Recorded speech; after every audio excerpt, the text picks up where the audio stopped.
Good afternoon. This is Akashwani and I'm Punita Bakshi with the Midday News.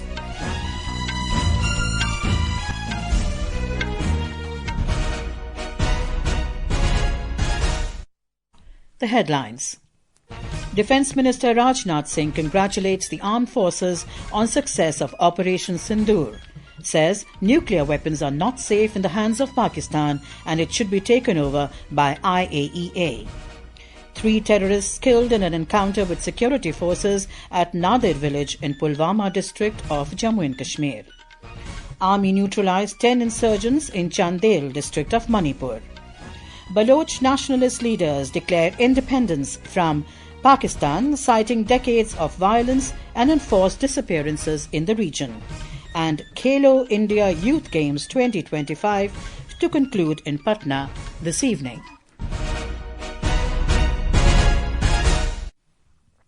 Defence Minister Rajnath Singh today said that Operation Sindoor is India's impregnable and strong response to terror being exported from Pakistan and Pakistan-occupied Jammu and Kashmir for the last several decades now. Addressing troops at Army's 15 Corps Badami Bagh cantonment, he commended Indian Armed Forces for their valour, bravery and meticulous work while executing Operation Sindoor. He said the country is proud of the armed forces for their courage, commitment and determination in safeguarding the motherland. हमारे प्रधानमंत्री माननीय नरेंद्र मोदी जी के कुशल नेतृत्व और मार्गदर्शन में operation सिंदूर के दौरान आपने जो कुछ भी किया है उस पर पूरे देश को गर्व की अनुभूति हो रही है। मैं अभी भले ही आपका रक्षा मंत्री हूं, लेकिन उससे पहले तो मैं भारत का एक नागरिक हूं। रक्षा मंत्री के साथ-साथ मैं आज भारत के नागरिक के रूप में भी आप सबके प्रति आभार व्यक्त करने के लिए यहां मौजूद हूं। The Defence Minister said the whole world has seen how irresponsibly Pakistan has threatened India. Questioning the safety of nuclear weapons in the hands of Pakistan, he said Pakistan's nuclear weapons should be taken under the supervision of International Atomic Energy Agency, IAEA. पूरी दुनिया ने देखा है कि कैसे गैर जिम्मेदाराना तरीके से पाकिस्तान द्वारा भारत को अनेक बार एटमी धमकियां दी गई हैं। श्रीनगर की धरती से मैं पूरी दुनिया के सामने यह सवाल उठाना चाहता हूं कि क्या ऐसे गैर जिम्मेदार और रोग नेशन के हाथों में परमाणु हथियार सुरक्षित हैं? मैं मानता हूं कि पाकिस्तान के एटमी हथियारों को इंटरनेशनल एटॉमिक एनर्जी एजेंसी की निगरानी में लिया जाना चाहिए।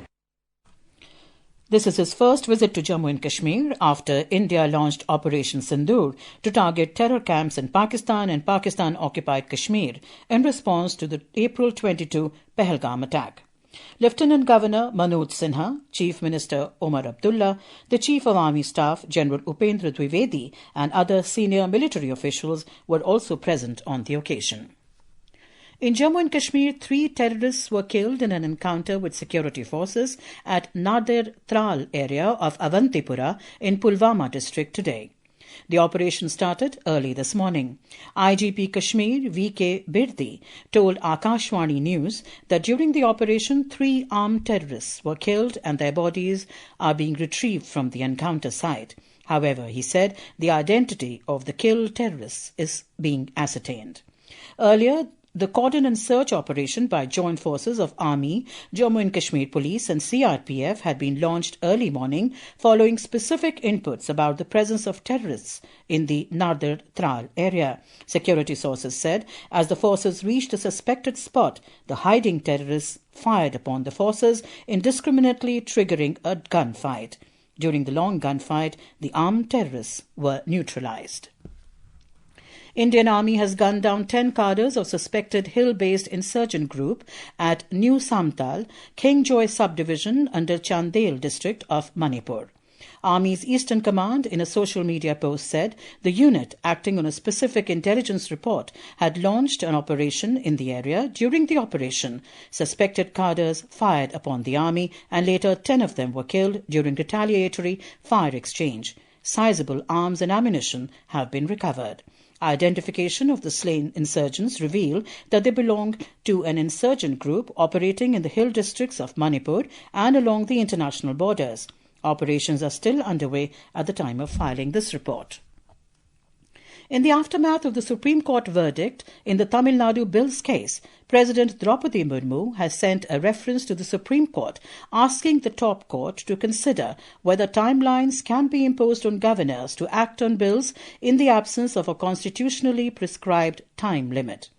Article 143(1) of the Constitution allows the President to seek the Supreme Court's opinion in matters of legal and public importance. More from our correspondent. President Draupadi Murmu has sent 14 pointed questions to the Apex Court for its opinion, while emphasizing that Articles 200 and 201 of the Constitution, which govern the process of assent to bills by governors and the President, do not prescribe any deadlines or specific procedural requirements. The President asked the Apex Court to report its opinion on constitutional options available to a governor when a bill is presented to him under Article 200 of the Constitution of India. Further, it questioned if the exercise of constitutional discretion by the governor on bills is justiciable when Article 361 of the Constitution puts an absolute bar to judicial review in relation to gubernatorial actions. President Murmu has questioned Supreme Court's direction that there would be a deemed consent in case of failure to abide by the timeline set by it for grant assent to the bills. The reference states that the concept of a deemed assent of the President and the Governor is alien to the constitutional scheme and fundamental circumscribes the power of the President and the Governor. Aishwarya Rai Nigam, Akashvani News, Delhi.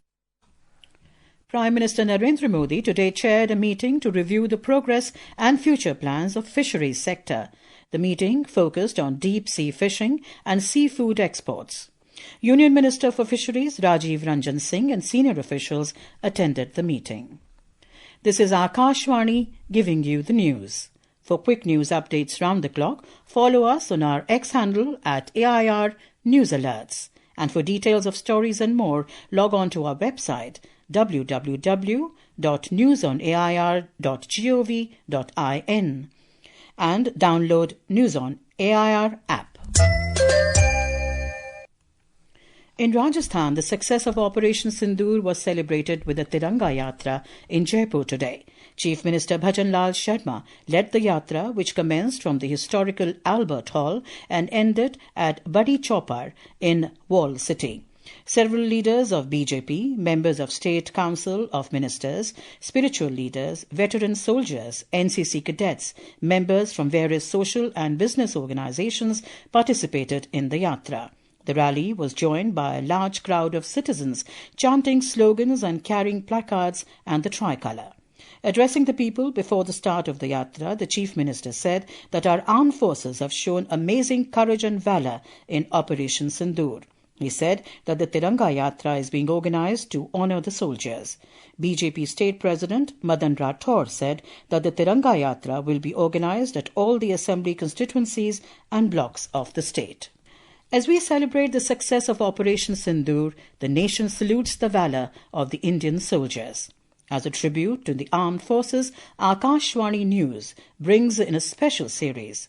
Today we remember Paramveer Chakra awardee Captain Vikram Batra, who made the supreme sacrifice during the Kargil War. During the Kargil War, Captain Batra's unit was tasked with capturing Point 4875, a strategically important mountain peak in the Dras subsector. On the night of 7th July 1999, despite adverse weather conditions, Captain Batra advanced to capture Point 4875. Leading from the front, he rallied his men and pressed on the attack and achieved a near impossible military task in the face of heavy enemy fire. Captain Batra's bravery led to India's capture of Point 4875, but sadly he succumbed to his injuries. One of his radio messages during the war, "Ye dil mange more," later on became the catch line for the Kargil War. The inspiring words reverberates even today. Our radio said, and one of the Pakistani soldiers or officer, whoever it was, he said to me, my code name was Shersha. Oh Shersha, you have come. Don't try to come up, otherwise you'll have a tough time. And that was the time they gave us a challenge. And my guys, they went wild. How dare a Pakistani troop can challenge us? My company's success can was ye dil mange more. The guys were so highly charged up that They're wanting that some more bunkers should have been there and we would have got the more chaps. Captain Bikram Batra's bravery, camaraderie and devotion to his duty were extraordinary, which has important place in the annals of Indian military history. He was awarded India's highest military decoration, Paramveer Chakra, posthumously. The nation salutes his courage, valor and sacrifice. Anupam Mishra, Akashvani News, Delhi. Pakistan publicly pledges to combat terrorism, but continues to provide space and legitimacy to globally sanctioned terrorists. In a stark reminder of Pakistan's deep-rooted nexus between politics and terrorism, Faisal Nadeem, alias Abdul Qatl, and the nephew of 2611 mastermind Hafiz Saeed, was recently seen addressing a rally organised by Pakistan Milli Muslim League, the political front of Lashkar-e-Toiba in Karachi. A US-designated global terrorist, Nadeem's appearance shows that he is an active part of Pakistan's political life under the banner of a party which has also been sanctioned by the US. A report. The mainstreaming of extremists and terrorists has long been a key feature of Pakistan's polity. The active presence of designated terrorist Faisal Nadeem in the Pakistan politics exposes Islamabad's duplicity in acting against terrorism. There is a plethora of evidence already available in the public domain that proves terror organizations like Lashkar-e-Taiba and Jaish-e-Mohammed are proxies of the Pakistani army and the state. Recently, terror outfits Lashkar-e-Taiba and Ahl-e-Sunnat wal-Jamaat, both internationally designated terrorist organizations, join hands with radical clerics in pro-Pakistani army rally held in Karachi, is another example of Islamabad's protection to terror outfits. Priya Mondal, Akashvani News, Delhi. Baloch national leaders have declared independence from Pakistan, citing decades of violence, enforced disappearances and human rights violations in the region. Social media was flooded with images of Balochistan's proposed national flag, and maps of an independent Baloch state as Republic of Balochistan trended widely across platforms. Prominent Baloch activist and writer Mir Yar Baloch said that people across Pakistan-occupied Balochistan have taken to the streets voicing their demand for independence with mass protests and declaring that Balochistan is not Pakistan.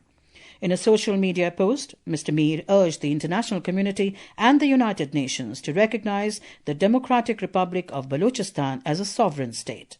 A report. The Baloch independence movement has deep historical roots, tracing back to 1947, when the princely state of Kalat briefly declared independence following the partition of British India. In 1948, it was forcibly annexed by Pakistan, a move that Baloch nationalists have never accepted. Activists, including Mir Yar Baloch, argue that the region's vast natural resources, particularly gas and minerals, have been exploited by Islamabad while the local population remains marginalized. Today, Balochistan remains Pakistan's poorest and least developed province. Vishnu PS, Akashvani News, Delhi. The India Meteorological Department, IMD, has forecast heavy to very heavy rainfall and thunderstorms over northeast India, Andhra Pradesh, West Bengal and Sikkim in the coming 5 days. Talking exclusively to Akashvani News, IMD senior scientist Akhil Srivastav has said that heat wave conditions are likely over West Rajasthan and Bihar during the next 2 to 3 days. IMD is expecting heavy to very heavy rainfall accompanied with thunderstorm and lightning, likely over northeast India and South West Bengal and Sikkim during the next 5 days. Rainfall accompanied with thunderstorm and lightning is also likely to continue over southern coastal India during the next 5 days, with isolated heavy rainfall over Andhra Pradesh, Karnataka, Kerala and Tamil Nadu during the next 3 days. Today, southwest monsoon has further advanced into some parts of Southeast Arabian Sea, Maldives, Korean area, and some parts of South Bengal, Andaman Islands and Andaman Sea. The Khelo India Youth Games will conclude this evening. Curtains of Youth Games will be down with a colourful and entertaining closing ceremony held at the Patliputra Sports Complex in Kankarabagh, Patna, Bihar at 6:30 p.m. The Youth Games commenced on the 4th of this month. And now, before we end the bulletin, the headlines once again. Defence Minister Rajnath Singh congratulates armed forces on success of Operation Sindoor, says nuclear weapons are not safe in the hands of Pakistan and it should be taken over by IAEA. 3 terrorists killed in an encounter with security forces at Nader village in Pulwama district of Jammu and Kashmir. Army neutralises 10 insurgents in Chandel District of Manipur. Baloch nationalist leaders declare independence from Pakistan, citing decades of violence and enforced disappearances in the region. And Khelo India Youth Games 2025 to conclude in Patna this evening. And with that, we end the mid